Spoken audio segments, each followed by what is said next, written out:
Welcome back to the Fun Astrology Podcast for Wednesday, May 22nd, 2019. Thomas Miller back. We're going to talk on Hump Day here about Yin and Yang aspects.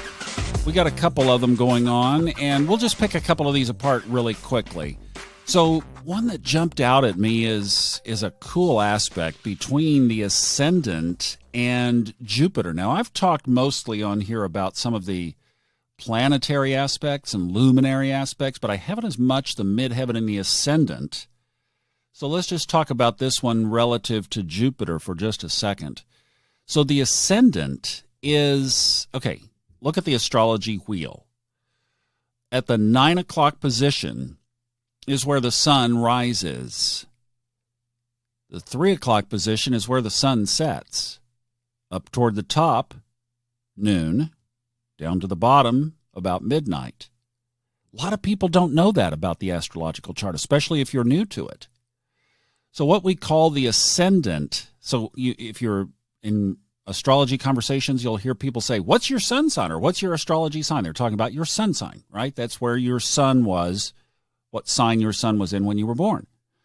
But almost as critical to that, especially as you age, your rising sign, that's where your ascendant is. That's that 9 o'clock position sign. It's the sign on the cusp of the first house, technically.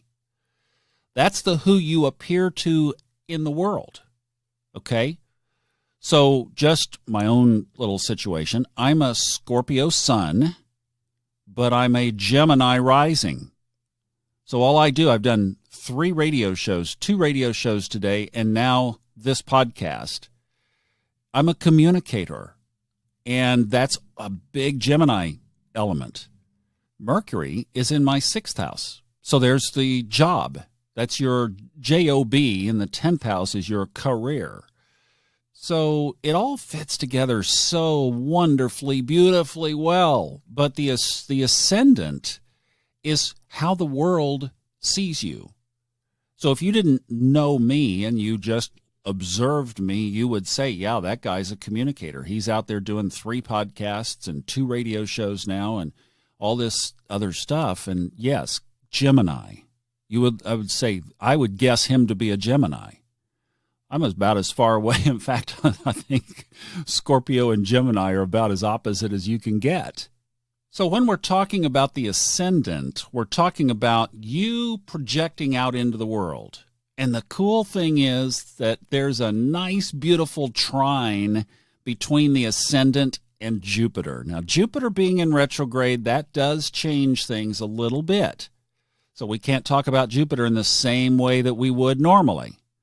But it still is that advancement. It's that forwardness. Even though in retrograde, we're kind of turning the wheels back inside, this is a great time for you to really check who you are in the world, how you're being in the world, how the world sees you, and why the world sees you that way. And Jupiter, in this favorable aspect here for a few days, is giving us the ability to work on that and to project that. My girlfriend, Majana, who I do 2 other podcasts with, her podcast Life After Life, and then the Subconscious Mind Mastery podcast, she pops in there with me periodically. She had a wonderful opportunity at her work, her place of work today, to really exercise this, and she didn't even know the aspect was there.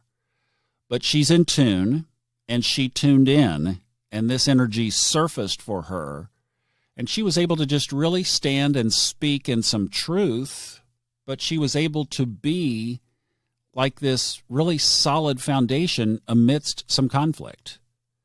So that's what Jupiter in the ascendant can do. It can make you really stand up. She was in a meeting of several other people and was able to have a really positive impact in that meeting. That's the aspect, how you come across to others. Okay, where's the challenge? Well, it's slipped up on us since yesterday. You know, I've talked about the Sun and Mercury being right on top of each other. They still are. Mercury has passed on across the Sun, so then now Mercury will continue to move on a little faster. But they are now in this little challenging, just a teeny tiny bit challenging aspect between Saturn, the South Node, and now the Moon has stepped into that. Now, like I said, this is a pretty minor little aspect, but how you might play with that one is, again, you, the Sun, Mercury, communication, travel, education, siblings, everything we talked about yesterday. And with that being in just this little bitty testy area with Saturn, and it's not yet, can we say Pluto? Yeah, sort of. I guess you could say, sure, the big three, now the big four, because the Moon is in there today and tomorrow. Again, I like to play these as, how can I turn this to the positive side?